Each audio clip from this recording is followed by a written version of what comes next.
धन्यवाद पिता आज के सुंदर बाइबल अध्ययन के लिए खुदावन जो आपने हमारे जीवन में दिया उन्हें दे खुदावन। आज का बाइबल अध्ययन हर एक के जीवन में बड़ी बरकत लेके आए। आशीष कर पिता यीशु के नाम से मांगते हैं, आमीन। हम पढ़ेंगे निर्गमन की किताब 18 अध्याय। जब मूसा के ससुर में दान के याजक यित्रो ने ये सुना परमेश्वर ने मूसा और अपनी प्रजा इसराइल के लिए क्या क्या किया है, ये कि किस रीति से यहोवा इसराइलियों को मिस्र देश से निकाल ले आया, तब मूसा का ससुर यित्रो मूसा की पत्नी सिपौरा को, और जो पहले मेहर भेज दी गई थी, और उसके दोनों बेटों को भी साथ ले आया। इनमें से एक का नाम मूसा ने ये कहकर गमोश रखा था कि मैं अन्य देश में परदेसी हुआ हूँ, और दूसरे का नाम उसने ये कहकर एलीएज़र रखा था कि मेरे पिता के परमेश्वर ने मेरा सहायक होकर मुझे फ़िरौन की तलवार से बचाया। मूसा को पानी और पुत्रों को उसका ससुर यित्रो संग लिए। मूसा की पत्नी और पुत्रों को उसका ससुर यित्रो संग लिए हुए मूसा के पास जंगल के उस स्थान में आया जहाँ परमेश्वर के पर्वत के पास उसका डेरा पड़ा था। और आकर उसने मूसा के पास ये कहला भेजा, मैं तेरा ससुर यित्रो हूँ और दोनों बेटों समेत तेरी पत्नी को तेरे पास ले आया हूँ। तब मूसा अपने ससुर से भेंट करने के लिए निकला और उसको दंडवत करके चूमा, और वे परस्पर कुशल क्षेम पूछते हुए डेरे पर आ गए। वहाँ मूसा ने अपने ससुर से वर्णन किया कि यहोवा ने इसराइलियों के निमित्त फ़िरौन और मिस्रियों से क्या क्या किया, और इसराइलियों ने मार्ग में क्या क्या कष्ट उठाया, फिर यहोवा उन्हें कैसे कैसे छुड़ाता आया है।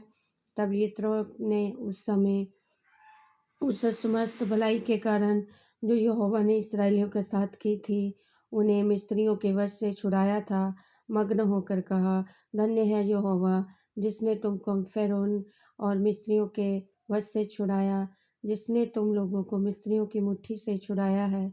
अब मैंने जान लिया कि यहोवा सब देवताओं में बड़ा है, वरन उस विषय में भी जिससे उन्होंने इसराइलियों के साथ अहंकार पूर्ण व्यवहार किया था। तब मूसा के ससुर यित्रो ने परमेश्वर के लिए होम बलि और मेल बलि चढ़ाए, और हारून इसराइलियों के सब पुरनियों समेत मूसा के ससुर यित्रो के संग परमेश्वर के आगे भोजन करने को आया। प्रधानों की नियुक्ति। दूसरे दिन मूसा लोगों का न्याय करने को बैठा, और भोर से सांझ तक लोग मूसा के आसपास खड़े रहे। ये देखकर कि मूसा लोगों के लिए क्या क्या करता है, उसके ससुर यित्रो ने कहा, ये क्या काम है कि जो तू लोगों के लिए करता है? क्या कारण है कि तू अकेला बैठा रहता है और लोग भोर से शाम तक तेरे आस पर खड़े रहते हैं?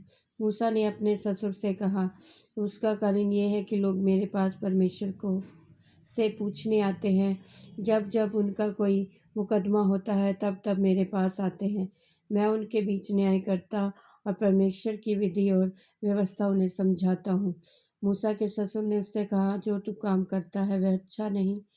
उससे तू क्या, वरन ये लोग भी जो तेरे संग हैं निश्चय थक जाएंगे, क्योंकि ये काम तेरे लिए बहुत भारी है। तू उसे अकेला नहीं कर सकता, इसलिए अब मेरी सुन ले। मैं तुझको सम्मति देता हूँ, परमेश्वर तेरे संग रहे, और तू इन लोगों के लिए परमेश्वर के सम्मुख जाया कर, और इसके मुकदमों को परमेश्वर के पास तू पहुँचाया कर।